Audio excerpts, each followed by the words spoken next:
40 years ago, I moved to San Francisco, and shortly thereafter, I put an ad in the Liberation School newsletter for women who were interested in working against rape.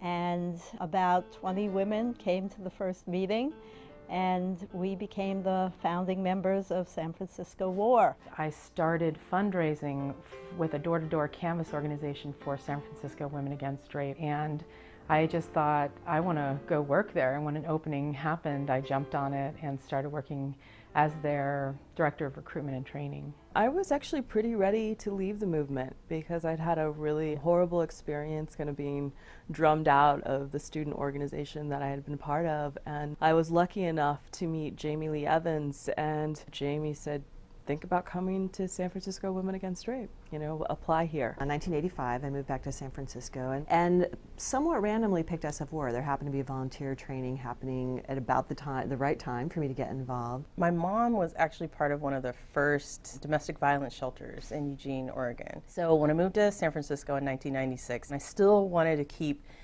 doing anti-rape work and anti-violence work. In the late 80s, I was involved in the AIDS activist movement, ACT UP. At a certain point, that got to be a bit too much. I realized how much I needed to be working with like-minded women who really had an intersectional analysis about social change and oppression. When we started SFWAR, we were very committed to anti-racist, feminist, anti-classist kind of a practice and principles.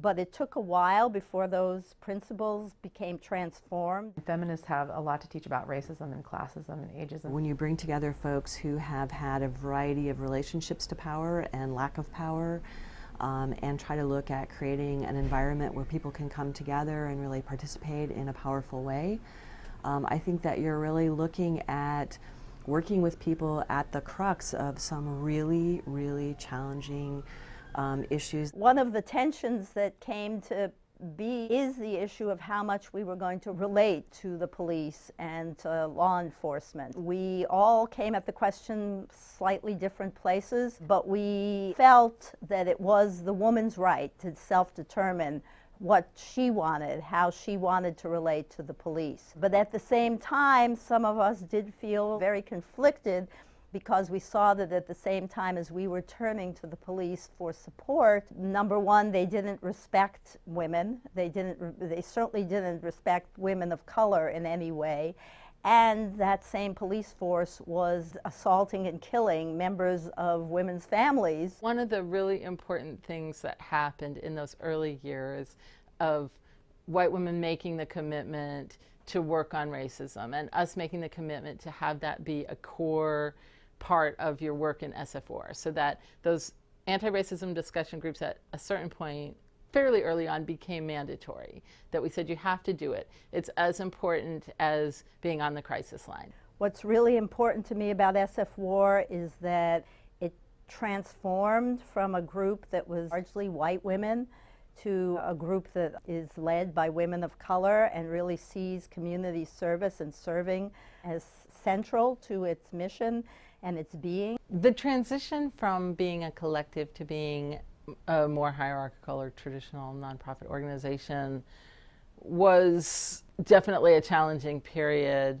We saw this as an opportunity to try to do some things to change our organizational culture, and we felt like, well, if we have to have a board, then let's try to use that. We wanted all aspects of the organization to be majority women of color, but the board, it was like a tangible, sort of a doable piece. At the time that I came into SFWAR, I felt like there was really where it was shifting into majority women of color leadership in really concrete ways. And part of making that happen was having, for example, the Women of African Descent Task Force. That work that we did, I think, was really important. It wasn't coming from outside of our community, talking about what it meant for us as people of African descent, as women of African descent, to be dealing with the history and the legacy of rape and what that meant for us. And I was able to also come back to SFWAR and do some of the multilingual advocate trainings.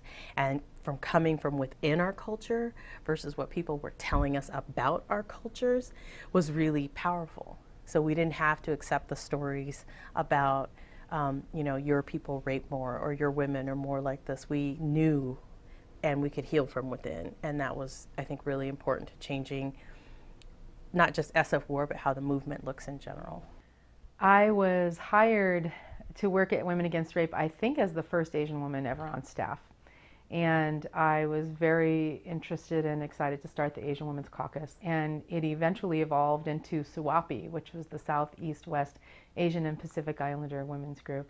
And it was a really interesting organization, time for women of Asian and Pacific Islander descent to come together and talk about sexual violence in our communities and how we could get real in our communities and provide solutions to why sexual violence was happening. As the movement grew, there really began to be sort of two paths forward. One was sort of a clinical path of really looking at sort of a clinical response, and then a second path that was really looking at how do we as a community really grapple with sexual violence, and how do we really look at how is sexual violence rooted in communities? How is it rooted in families? How does it become part of the fabric of the world that we live in? And I think that SFWAR really, as a grassroots agency, took a deep dive into that second path. You can support a survivor and provide them comfort, and that's absolutely vital, and they have done that all along.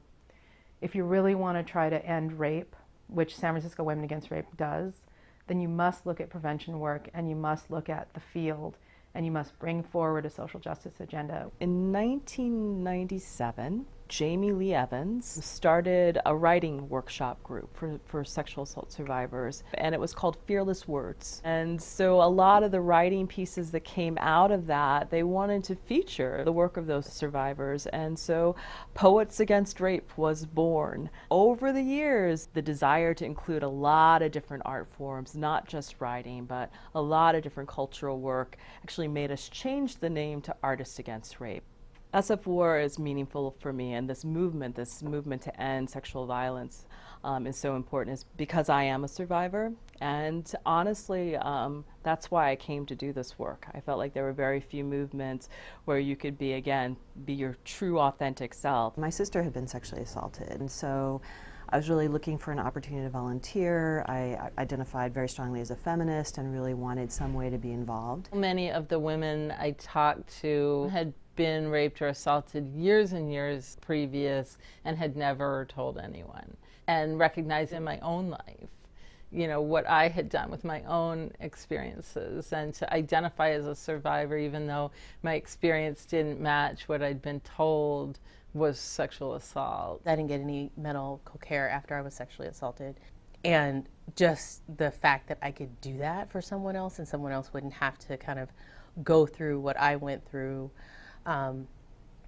was really important. It's very much what the movement was built on, was women who were survivors saying, we can do this work together, we can support each other in healing, and we can change our communities. Walk Against Rape, it's a fairly new endeavor. We actually started Walk Against Rape in 2006. It's held in April, which is Sexual Assault Awareness Month. It was another opportunity to do community mobilization. The one way to end rape is to raise awareness. People are out in the streets, we're talking about rape, there's people doing chants, there's a speak out and performances at the end. There is a way in which we want to bring community together to say, we want to see this changed. And that you can celebrate, bringing community together to work to end rape. There was New York Women Against Rape, there was Sonoma County Women Against Rape, there was Bay Area Women Against Rape, there was San Francisco Women Against Rape, there was Santa Cruz Women Against Rape, and there were other Women Against Rape organizations.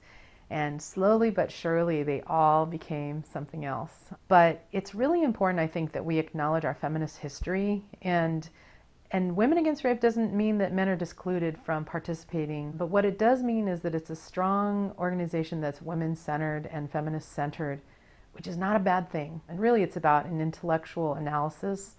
And I'm really happy that San Francisco Women Against Rape has kept to its roots. And SFWAR needs to keep pushing that critical analysis. I came to the SFWAR's 30th anniversary. It was so amazing to see how a new generation of leaders, of women leaders, had taken SFWAR and transformed it from the small organization that it was when I left.